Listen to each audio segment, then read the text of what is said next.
Nagharap-harap sa DTI o Department of Trade and Industry ang mga kinatawan ng Mitsubishi Motors at mga nagreklamo kaugnay ng dimanoy mga insidente ng sudden unintended acceleration o biglang pag-arangkada ng Montero Sport SUV. Panawagan ng mga motoristang dumalo sa pagdinig, ihinto na ang pagbenta ng mga Montero mula 2010 model hanggang 2015 at i-recall na ang 2015 models. Pero giit ng Mitsubishi, human error ang sanhi ng karamihan sa mga reklamong kanilang natanggap. May report si Marisol Abduraman. Nang gagalaiti ang mga nagrereklamong nakaranas ng sudden unintended acceleration o SUA sa pagdinig kanina sa Department of Trade and Industry. Can you skip? Is it all about money? Is your conscience not bothered at all? In your heart, can you not admit that maybe, okay, sabihin na natin, you insist that there is nothing wrong. Nothing.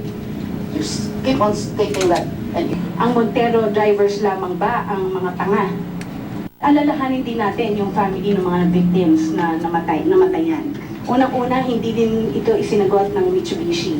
Si Bernardino Bernardo, ipinakita pa sa media ang kuha ng nangyaring insidente noong November 10 sa Santa Maria, Bulacan, kung saan bumaliktad ang kanyang Montero na tinawag niyang Monstero matapos umano itong biglang humarurot. Sana naman ay bigyan nila ng credence yung mga namatay, mga nabalian ng buto, mga nasiraan, lahat ng yan, which are all facts. Sana naman ay huwag nilang ilaban sa resulta ng mga computer.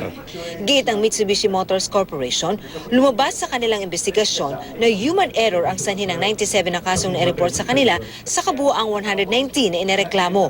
Patuloy namang inaalam ang sanhi ng iba pa. We didn't find anything which is related to the vehicle. Yun ang pinanghahawakan po namin and or what we see as a cause, no?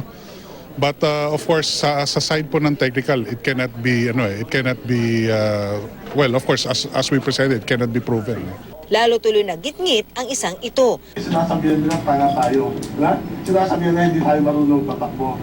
Nauusisa rin kanina ang airbag ng nasabing sasakyan, pero ayon sa MMC ay gumagana naman ito depende sa impact. Pero hindi raw ganito ang naging karanasan ng isa pang may-ari ng Montero. Ilang eksperto ang naimbitahan sa pagdinig kanina.